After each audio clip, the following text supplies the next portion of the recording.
Qué gusto poder verlos. Acompáñame a orar. Señor, te pedimos que hoy nos hables. Gracias por tu presencia, por tu visitación, por tu amor. Toca nuestros corazones, Señor. Ayúdanos a ver las cosas como tú quieres que la veamos. Trae revelación a nuestras vidas. Habla tu palabra, que caiga en buena tierra en nuestro corazón. Te lo pedimos en el nombre del Señor Jesús. Amén. ¿Por qué la resurrección es tan importante? ¿Qué si Jesús solo hubiera sido un buen hombre? ¿Qué tal si Jesús, una persona que mostró el camino a seguir, que vivió una vida ejemplar, pero murió como un símbolo para sus amigos, para sus compañeros? Pues hoy vamos a ver por qué es tan esencial. Porque qué tal si Jesucristo en realidad no hubiera muerto? Qué distinta sería la historia si Jesús no hubiera muerto. Y el apóstol Pablo se hizo la misma pregunta: ¿y qué si Jesús no hubiera muerto? Y habla a la iglesia de Corintio. Acompáñenme a 1 de Corintios 15, versículo 14. Y él fue muy franco con su respuesta. ¿Qué si Jesús no hubiera muerto? 1 de Corintios 15, 14. Y si Cristo no resucitó, vana es entonces nuestra predicación, vana es también vuestra fe. Y si somos hallados falsos testigos de Dios, porque hemos testificado de Dios que Él resucitó a Cristo, al cual no resucitó, si en verdad los muertos no resucitan. Porque si los muertos no resucitan, tampoco Cristo resucitó. Y si Cristo no resucitó, vuestra fe es vana, aún estáis en vuestros pecados. Entonces, también los que durmieron en Cristo perecieron. Si en esta vida solamente esperamos en Cristo, somos los más dignos de conmiseración de todos los hombres. Quiero que leamos la Nueva Traducción Viviente. No sé si me la puedan poner ahí. De estos mismos pasajes, 1 de Corintios 15, versículo 14 de la NTV. Y si Cristo no ha resucitado, entonces toda nuestra predicación es inútil. Y la fe de ustedes también es inútil. Y nosotros los apóstoles estaríamos todos mintiendo acerca de Dios, porque hemos dicho que Dios levantó a Cristo de la tumba, pero eso no puede ser cierto si no hay resurrección de los muertos. Y si no hay resurrección de los muertos, entonces Cristo no ha resucitado. Y si Cristo no ha resucitado, entonces la fe de ustedes es inútil y todavía son culpables de sus pecados. En ese caso, todos los que murieron creyendo en Cristo están perdidos. Y si nuestra esperanza en Cristo es solo para esta vida, lo leemos juntos lo que dice ahí: somos los más dignos de lástima de todo el mundo. Eso es si Cristo no resucitó. Si Cristo no resucitó, somos los más dignos de lástima. Somos las personas más desdichadas, dice otra versión. Somos seres humanos dignos de lástima, somos los más miserables de todos los hombres. Toda nuestra predicación es inútil, nuestra fe es inútil, y los que han muerto creyendo en Cristo solo están muertos y ya. No había esperanza para ellos. Si Jesús no hubiera resucitado de entre los muertos, entonces el cristianismo solo es más otra religión sin poder para cambiar el corazón de las personas. Si Jesús no hubiera resucitado, entonces no podríamos confiar en lo que Él dijo. No hay confianza en eso. En varias ocasiones Él dijo que iba a resucitar de entre los muertos. Y si mintió, todo lo demás que dijo está en duda. Hay que sospechar de todo lo que nos dijo. Si no hubiera sido resucitado, la Biblia sería un libro común y corriente, como un libro de poesía, de historia, de anécdotas, de cuentos. Así sería este libro. Un libro estrictamente humano, sin inspiración divina. Pero si por el otro lado sí resucitó, ¿cómo cambian las cosas, no? Si en verdad fue Él resucitado de entre los muertos, entonces los que hemos creído no hemos perdido nuestro tiempo. Entonces nuestra fe no es inútil. y entonces predicar no es inútil. Por eso es importante que lo hagamos. Y ese es el tema de hoy, entonces, la importancia de la resurrección. La importancia de la resurrección. Si fue resucitado de los muertos, los creyentes que murieron confiados en Él están con Él ahora y están vivos en el cielo, disfrutando la vida eterna en un lugar especial que Él prometió, que está preparando para nosotros, con moradas celestiales, en su presencia, y están disfrutando de una gloria inexplicable junto con Él, una satisfacción que no podemos entender aquí.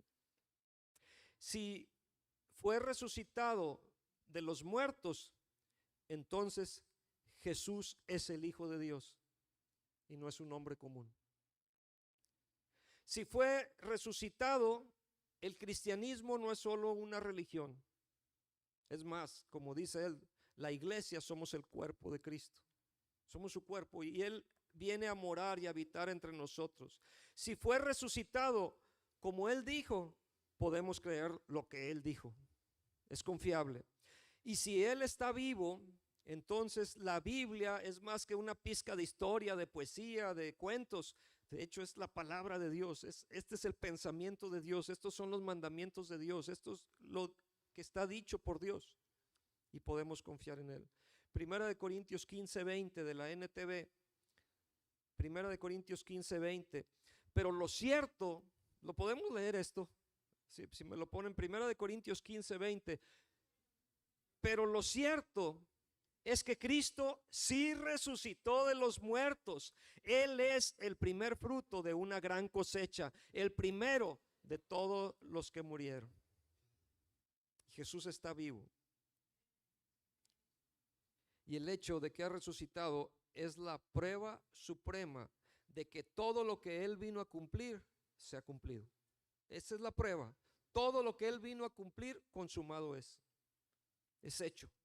El hecho de que fue resucitado de los muertos es una demostración de que todo lo que vino a realizar ya fue logrado. Todo lo que vino a destruir ya fue destruido. Todo lo que vino a proveer ya fue provisto. Ya fue hecho.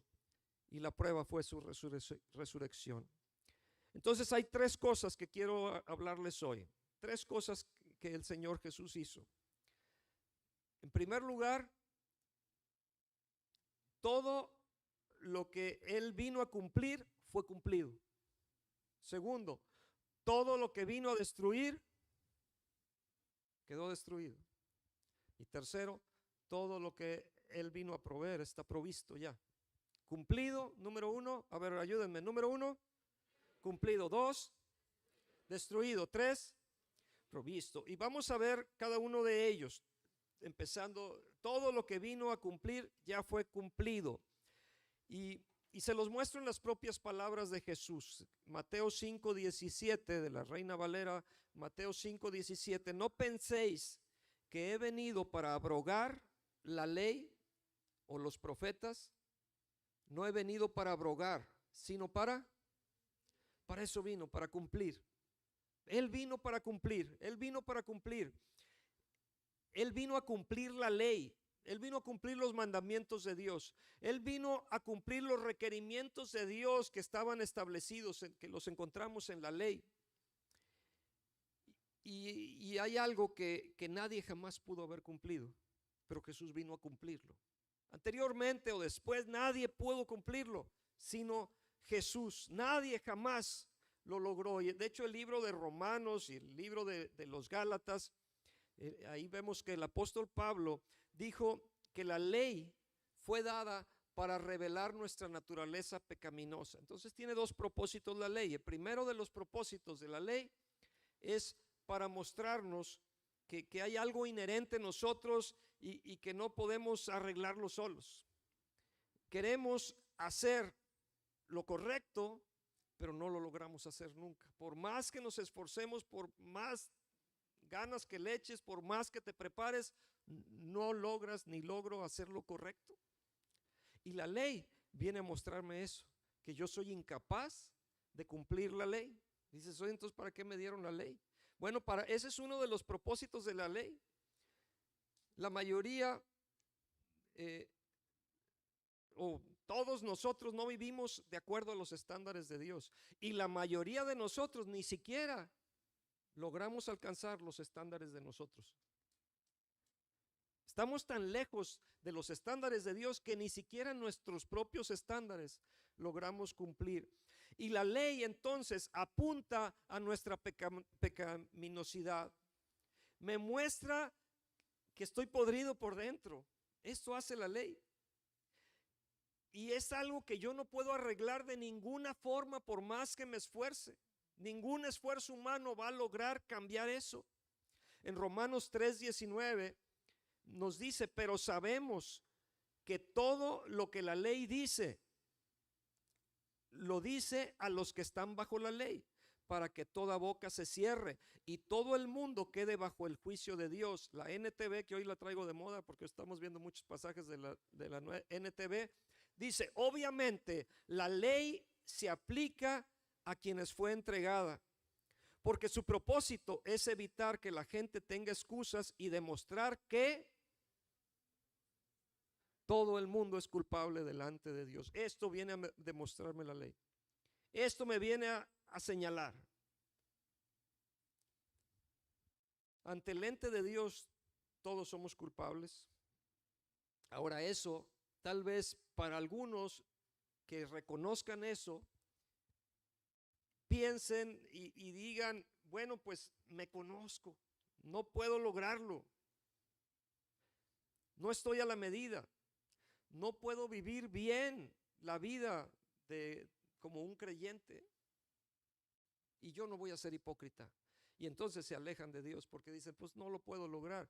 Y bueno, te pongo like por tu honestidad si quieres, y te van a felicitar por tu honestidad, pero el punto es que nada más tienes la mitad de la historia, porque hay otro propósito de la ley. No solo es mostrarte que eres pecador y que por tus propios esfuerzos no puedo. Hay otro propósito. El segundo propósito de la ley es que viene a apuntarnos hacia Cristo, que es la respuesta cuando tú no puedes cumplir la ley. Cuando estás destinado al fracaso a causa de no cumplir la ley, cuando estás destinado a ser destituido de la gloria de Dios por no cumplir la ley, por no alcanzar los estándares de Dios, luego la misma ley me apunta hacia Jesucristo, que es la respuesta, y entonces puedo tener una relación con mi Padre y puedo restaurar esa relación y puedo tener el perdón de pecados a través del sacrificio del Señor Jesús. En Gálatas dice que la ley debería ser nuestro tutor para llevarnos a Cristo. Y que dice que somos justificados pues por la fe y tenemos paz para con Dios. Y dice que podemos ser hechos rectos delante de Dios. Es decir, me apunta a mí, en primer lugar me apunta a mí y me muestra que hay algo que yo no puedo hacer porque estoy tan mal. Pero en segundo lugar, me apunta a Jesús y me dice que Él es la respuesta. Así es que hoy no tenemos excusa una vez que sabemos estas cosas. Sabemos que estamos perdidos, pero sabemos que hay salvación en Cristo a través de la ley. Y quiero darles una ilustración. Imagínate que estás en una escuela y que tienes que presentar un examen. Todos hemos de alguna forma pasado por esto, yo creo que entendemos la ilustración. Pero es un examen tan difícil que no lo puedes pasar. Nadie jamás lo ha pasado y para graduarte necesitas presentar ese examen. Y no hay posibilidad, por más que estudies, por más que te prepares, no vas a llegar ni de panzazo pasar, o sea, no vas a pasar. Estás perdido, estoy perdido. No hay forma de hacerlo. Y le echas ganas y estudias y te esfuerzas y te preparas y no pasas. Nadie ha pasado jamás. Pero entonces aparece un genio y viene de esos que estudian, que trabajan en la NASA y viene y todo, y contesta el examen por ti y le pone tu nombre y eso es legal. Y entonces cuando tú presentas tu examen, lo revisan y tienes un excelente. Ni siquiera MB no es 9.5, no, es un 10 perfecto, 100% aprobado. Y entonces, pues No sé si les daría gusto, alguien quisieran que les pasara eso, a lo mejor esa historia, ¿no? Bueno, pues sí se puede lograr cuando viene este genio y contesta por ti y es legal. Él toma tu nota reprobada y te da su excelente, te da su calificación de 10 o de 100%. Y en el momento en que aceptas su trabajo terminado, te gradúas. Y no solo eso, sino que de alguna manera inexplicable, su habilidad genial se te imparte. Y ahora tienes la capacidad de pasar el examen también, aunque su calificación se registró a tu favor, pero ahora eso te capacitó para tú poder presentar el examen y, y presentarlo y pasarlo. Bueno, pues Jesús cumplió la ley. Jesús cumplió la ley cuando tú no podías y la puso a tu crédito. O sea, Él puso tu nombre ahí y es como si tú estás cumpliendo ahora la ley. Todo lo que vino a cumplir ya fue cumplido. La primera cosa, todo lo que vino a cumplir ya fue cumplido. Cuando aceptas su obra terminada, eso cambia tu naturaleza y ahora eres presentado como alguien que hizo lo correcto, como alguien que guardó la ley, que cumplió la ley. Y además ahora viene su Espíritu Santo y hay algo que antes no podías hacer que ahora sí puedes hacer. En Romanos 8, versículo 4 nos dice, para que la justicia de la ley se cumpliese en nosotros, que no andamos conforme a la carne, sino conforme al Espíritu. Les doy otra versión que es la palabra de Dios para todos. Todo esto lo hizo Dios para que pudiéramos vivir aprobados tal como exige la ley. Ya no vivimos de acuerdo a la naturaleza humana, sino que vivimos de acuerdo al Espíritu. Así es que, la primera cosa, la resurrección es una declaración innegable de que Jesús cumplió la ley. Todas las cosas buenas que Dios requirió de las personas, Jesús las cumplió todas. Y nos las otorgan a nosotros cuando aceptamos su obra terminada. Pero en segundo lugar, su resurrección es una prueba de que lo que Él vino a destruir ya se cumplió, ya fue destruido. Lo que Jesús vino a destruir ya se destruyó. Hebreos 2:14. Hebreos 2:14 dice, así que por cuanto los hijos participaron de carne y sangre, Él también participó de lo mismo. Y luego dice, para destruir por medio de la muerte al que tenía el imperio de la muerte, esto es al diablo. El diablo tenía el imperio de la muerte, pero Jesús con su muerte y resurrección vino a destruir eso. Ya lo que Él iba a destruir ya se destruyó. Jesús destruyó la atadura que Satanás podía tener sobre tu vida, sobre tu naturaleza humana de pecado, que eso luego da luz a la muerte espiritual. Primera de Juan 3, versículo 8. El que practica el pecado es del diablo, porque el diablo peca desde el principio. Y luego dice, para esto apareció el Hijo de Dios, para deshacer las obras del diablo. Y la NTV dice, sin embargo, dice, pero el Hijo de Dios vino para destruir las obras del diablo. Para eso vino Jesús, para destruir las obras del diablo, para deshacer sus obras. Por la transgresión de Adán, Satanás usurpó la autoridad que Dios le había dado. Dios le puso en el huerto a Adán y le dijo, te doy autoridad, sojuzga la tierra, y le dio instrucciones y lo puso como si él fuera el rey o el Dios de este mundo. Sin embargo, con su pecado, él se rebeló a Adán y él cedió sus derechos y le pasó esos derechos al diablo. Y el diablo usurpó las funciones que tenía Adán y legalmente es el Dios de este siglo, y Dios con minúscula, el Dios de este sistema.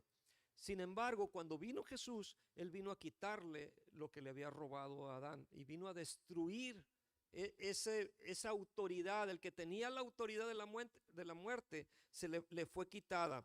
Cuando Jesús, vean cómo si Satanás tenía esta autoridad, tan es así que cuando Jesús fue tentado en el desierto, dice que el diablo lo llevó y le mostró en ese tiempo los reinos de la tierra y le dijo, si postrado me adorares, y lo estuvo tentando a que lo adorara. ¿Y de dónde obtuvo esa autoridad entonces Satanás? Porque dijo, todo esto es mío y lo doy a quien yo quiero. Si tú me adoras, yo te lo doy, le dijo a Jesús. ¿De dónde tenía esta autoridad? Pues que se le había quitado a Adán. Cuando Adán pecó, algunos dicen que cometió alta traición y todo lo que Dios le había dado, él se despojó de ello. Él dijo, no voy a estar bajo tu gobierno, le dijo a Dios. Voy a decidir por mí mismo lo que está bien y lo que está mal. Y tú no vas a ser mi autoridad. De alguna forma Adán le dijo esto a Dios. Y Dios le dijo, es que si tomas esa decisión, ese día morirás. Tomó esa decisión y ese día murió. Murió espiritualmente, lo que significa ser separado de Dios. Y luego eso ha sido heredado, como Adán fue el precursor, fue el inicio, fue el inicio de la raza humana. Cada persona que pertenece a la raza humana hereda eso y está separado de Dios y estamos condenados. Y la ley viene a mostrarme que yo estoy separado de Dios y condenado a causa de que yo no cumplo la ley. Sin embargo, sabemos que la ley también me apunta a Jesús, que es la respuesta. Porque Jesús vino a darme una provisión, Jesús vino a ayudarme, Jesús vino a salvarme. Jesús vino a destruir las obras del diablo. Él destruyó, desarmó y totalmente venció a aquel que tenía el imperio de la muerte, al diablo. El poder de la muerte, al diablo. El diablo es un usurpador y su autoridad fue quebrantada y el poder del pecado fue quebrantado. Así es que si has sido esclavo del miedo, si has sido esclavo de la opresión, si has sido de alguna forma sometido por el usurpador, en el nombre de Jesús puedes romper todas esas cadenas y esas ligaduras que te tienen atado, porque lo que vino a destruir ya fue destruido. Y esto lo vemos con la resurrección. Y tal vez estés atrapado en adicciones. Tal vez estás perdiendo tu calidad de vida. Tal vez no eres el esposo o la esposa que deberías de ser, porque has sido atrapado, has sido envuelto en cosas, en artimañas y te han desviado del camino y no estás haciendo lo que deberías de ser, pues Jesús rompió el poder del pecado. Jesús, dile al de al lado, por favor, ayúdame. Jesús rompió el poder del pecado.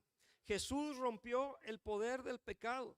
Él quebrantó el poder de las tinieblas. Lo que vino a destruir ya fue destruido. Y servimos a un Salvador que está resucitado y que es victorioso. Jesús venció el poder que tenía el enemigo sobre nosotros. Y en tercer lugar, la resurrección es la prueba de que lo que Él vino a proveer fue provisto.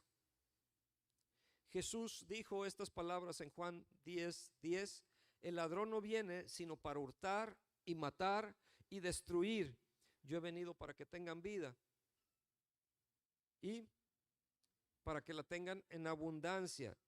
La NTV, ahí les va, dice: el propósito del ladrón es robar, matar y destruir.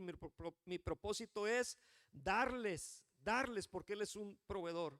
Él vino a darles una vida plena y abundante. Entonces, no solo es vida, sino es una vida en abundancia, es una vida plena, es una vida abundante.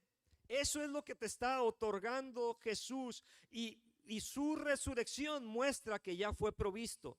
Él vino a darte vida y vida en abundante, una vida plena, una vida abundante.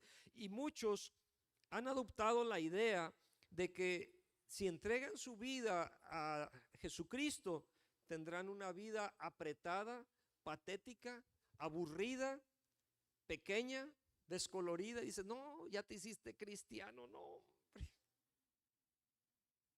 Y creen que la vida que estás perdiendo tu vida, es que estás perdiendo tus mejores días. En vez de andar de reventón en la feria, ay, te tienen rezando, o no sé qué te digan, ¿verdad? Estás perdiendo, estás desperdiciando tu infancia o tu adolescencia o no sé en qué etapa estés, tu adultez o tu tercera edad o no sé qué, en qué andes. Estás desperdiciando tu vida. Te están dando y creen que por entregar tu vida a Jesús vas a perderla. Bueno, sí la pierdes, pero Él te da a cambio una vida abundante y plena, una vida en abundancia. Entonces la diferencia, ponen una balanza, ¿qué es lo que quieres?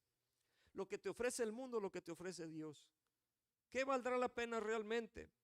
Miren, lo opuesto a la vida abundante, y tengo aquí algo escrito, lo opuesto a la vida abundante que te da Cristo, que ya proveyó, que ya no la dio, solo lo tienes que creer y tomar y recibir. Lo opuesto sería, y de lo que Él vino a redimirte, es de una vida estrecha, de una vida pequeña, de una vida superficial. Él vino a redimirte de tener una vida insignificante, mísera, confinada. La voluntad de Dios no es que vivas restringido con necesidad o insuficiencia. Él no quiere que tengas una vida inadecuada, débil, vacía o escasa, ni una vida pobre, patética, devaluada. Jesús vino para librarte de una vida drenada, enfermiza, apretada. Vino a sacarte de una vida impotente, anémica, sin poder. No quiere que estés vencido, no quiere que seas inferior. Él no quiere que quedes insatisfecho. No vino a que tuvieras una vida insatisfactoria, decepcionante, desabrida. Él vino, ¿para qué? Para que tuvieras una vida y vida en abundancia. Una vida abundante y plena. Eso es lo que Él quiere darte. ¿Lo recibes o no? Tú sabrás. Entonces vamos a ver sinónimos de lo que es esta vida abundante. Una vida abundante es una vida rebosante, plena, rica, gratificante, llena, satisfactoria, cómoda, extravagante, desbordante, fuerte, profunda, ancha, significativa, poderosa, energética, refrescante, vigorizante, fortalecedora, ¿les digo? Prevaleciente, dominante, atractiva, influyente, vigorosa, robusta, entusiasta, saludable, viva, vibrante, dinámica, enérgica, jugosa, perfecta, hermosa, bien provista. Eso es lo que Dios quiere darte a ti. ¿Qué es lo que tú prefieres? ¿Qué vas a agarrar? ¿Lo que te da el mundo, lo que te ofrece el enemigo, o lo que Dios vino a darte, que ya está provisto? Y por eso Él vino. Esa es la clase de vida que Jesús vino a proveer y está disponible a través de su obra terminada en esa cruz, que murió y resucitó y venció a la muerte. Lo que vino a proveer ha sido provisto, porque Cristo fue resucitado. La resurrección es el asunto supremo. Por incontables otros que vinieron, hubo incontable gente que estuvo antes y después de Jesús, y que ellos ofrecieron también sus creencias, sus cosas, pero ninguno de ellos venció a la muerte.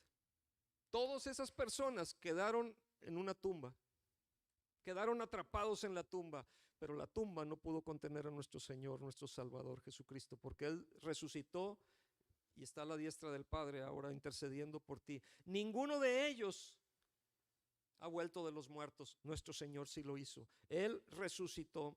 Quiero que me acompañen en Lucas 24:1. Sin embargo, el primer día de la semana, o sea, cuando vemos muchas otras personas que quedaron atrapados en la tumba, sin embargo, el primer día de la semana, muy de mañana, vinieron al sepulcro trayendo las especias aromáticas que habían preparado. Y algunas otras mujeres con ellas, y hallaron removida la piedra del sepulcro, y entrando no hallaron el cuerpo del Señor Jesús. Aconteció que estando ellas perplejas por esto, he aquí, se pararon junto a ellas dos varones con vestiduras resplandecientes, y como tuvieron temor y bajaron el rostro a tierra, les dijeron: ¿por qué buscáis entre los muertos al que vive? ¿Por qué buscan entre los muertos al que vive? Esta pregunta les surge a estas mujeres. No está aquí, leemos juntos el 6.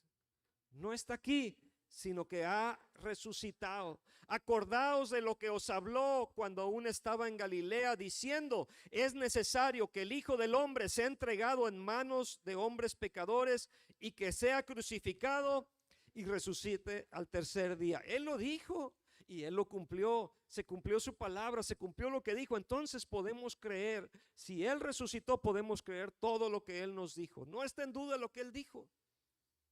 Podemos confiar y descansar. Ni la tumba ni la muerte pudieron retenerla. Nosotros servimos a un Señor resucitado. Nuestro Salvador ha vencido a la muerte. Y luego dice que se presentó ante los discípulos, y sorprendidos ellos también, y a muchos otros testigos. Dice 1 Corintios 15:3: porque primeramente os he enseñado lo que asimismo recibí, que Cristo murió por nuestros pecados conforme a las Escrituras, y que fue sepultado, y que resucitó al tercer día conforme a las Escrituras, y que apareció a Cefas y después a los 12.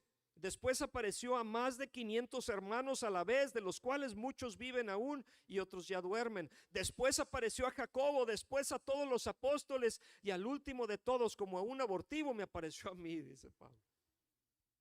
Yo también lo vi. Yo también tuve un encuentro con Él, y ahora tú y yo podemos decir: yo me he encontrado con el Señor, con el Salvador, con un Jesús que está vivo. Y Él ha venido a transformar mi vida y cambiar mi corazón y mi forma de pensar y mis prioridades. Él fue resucitado de la muerte. Y mira, si no estoy de acuerdo con lo que Pablo está diciendo ahí, somos las personas más miserables de la tierra. Venimos a ser las personas más miserables. Somos muy desdichados, pero si sí resucitó de los muertos, tenemos vida y vida en abundancia. ¿Qué escoges? ¿Hacia dónde te vas? Termino, voy a invitar a los músicos que me acompañen, y termino con una última ilustración. Escuché esta historia de un niño común y corriente, que su escuela estaba cerca de su casa, y tenía la instrucción de parte de su mamá de que saliendo de la escuela tenía que irse directo a la casa. Pero como era un niño común y corriente, no pasaba eso nunca. Siempre se encontraba algún amigo, se distraía con algo, se iba a otro lugar y llegaba tarde a la casa y no obedecía a su mamá. Y esto pasó muchas veces. Su mamá preocupada porque no sabía dónde estaba. Entonces, como su hijo no la obedecía, finalmente pues ella va y pide ayuda al papá. El papá se sentó y le dijo: hijo, vas a venir directamente saliendo de la escuela, te vas a venir a la casa. Si no lo haces, va a haber consecuencias. Y el niño entendió muy bien. Se fue al otro día a la escuela, y ahora llegó más tarde que nunca. O sea, no llegó a la casa, no llegó mucho más tarde. Pero había consecuencias. Y entonces ese día era un día especial porque habían hecho su carnita asada, tenían ahí sus verduras, tenían agua de sabor ahí de limón, no sé qué. Tenían una comida rica de familia. Tenían un pastel recién horneado, pero cuando llegan, papá no le dijo nada, mamá no le dijo nada. Sirvieron la mesa, se sentaron. El plato de papá estaba rico, carnita, todo sabroso. El de la mamá igual, muy bien. Pero al hijo le pusieron un plato con un pan ya secón, así viejón, y un vaso de agua. Y entonces el niño entendió que esa era la consecuencia, que ese era el castigo que estaba recibiendo por haber desobedecido tanto a papá como a mamá. Pero el niño estaba destrozado, me lo imagino llorando al niño, arrepentido. Y debe haber conmovido al papá de alguna forma, pero el papá tenía que cumplir lo que había dicho, que iba a haber consecuencias. Entonces lo que decide hacer el papá es que extiende su mano y le quita el plato del niño y le pone su plato. Y ese día el niño comió muy bien, pero el papá lo único que comió fue ese pan seco y el vaso de agua. Justo es lo que Jesús hizo por nosotros, por ti, por amor a ti. Él vino a cambiar roles, Él vino a pagar el precio de las consecuencias que tú y yo hemos causado, por amor a ti. Y ese día, bueno, más adelante, o sea, escribió, algo escribió, ya de adulto este niño dijo algo, dijo que nunca había olvidado eso, lo que había hecho su papá por él, de las palabras que le había hecho su papá, el acto que había hecho su papá de amor hacia él. Y dijo, toda mi vida, ya de adulto este niño, toda mi vida he sabido cómo es Dios por lo que hizo mi padre conmigo ese día. Toda mi vida he entendido lo que Dios hace con nosotros, lo que Dios hace conmigo. Ponte de pie, por favor.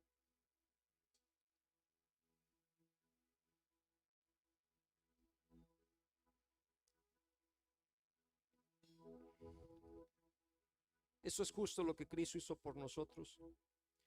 Él tomó todos nuestros errores sobre sí. Él nos dio su rectitud ante Dios. Él tomó nuestros pecados. Él nos dio un lugar en el reino. El clamor de Dios por justicia eterna fue justificado después del tercer día, porque Jesús pagó con su muerte, pero resucitó al tercer día de entre los muertos. ¿Qué vas a hacer tú con este hecho? Porque esto no tiene poder para ayudarte si tú no te apropias de esto.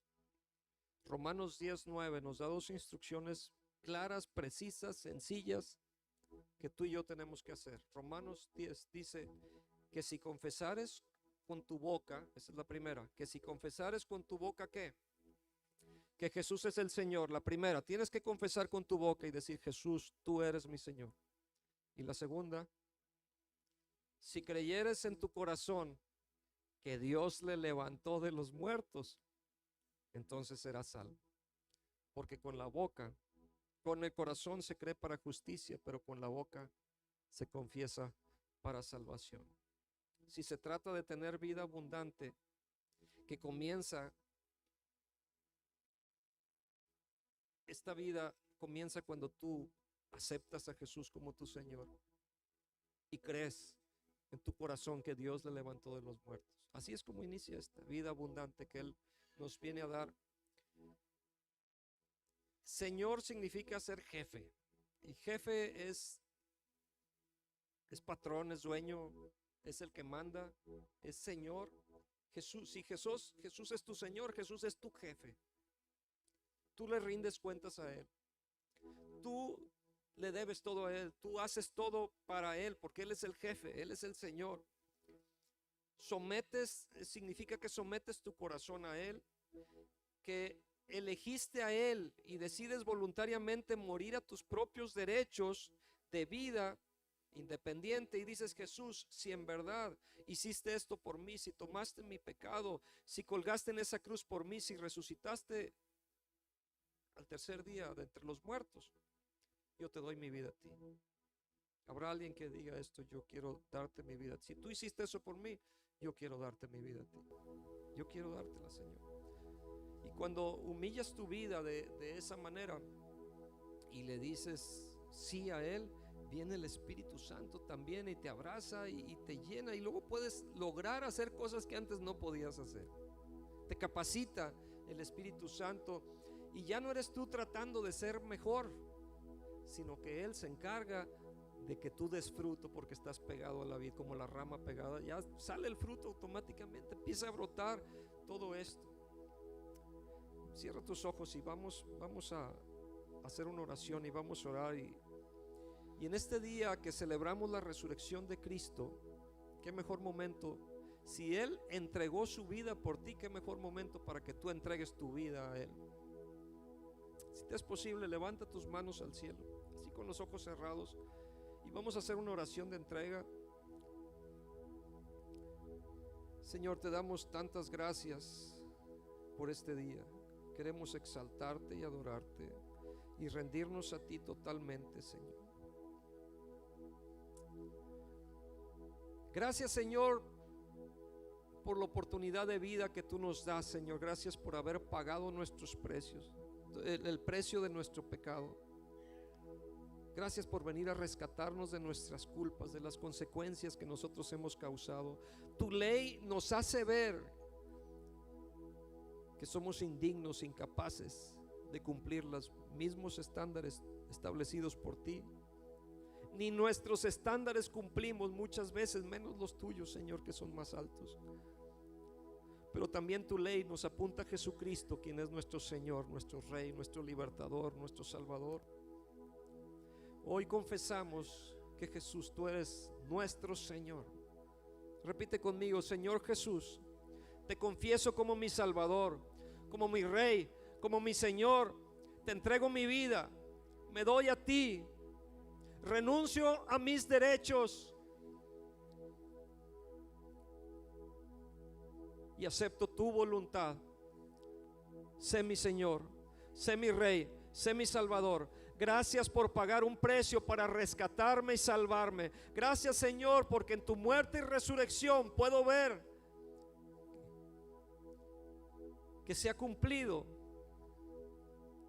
todo aquello que tú viniste a cumplir, Señor. Gracias, Señor, porque se ha destruido todo aquello que tú viniste a destruir. Gracias, Señor, porque ha sido provisto lo que tú has venido a darme. Creo en ti. Creo que fuiste resucitado de entre los muertos y confieso que eres mi Señor y mi Salvador. Amén.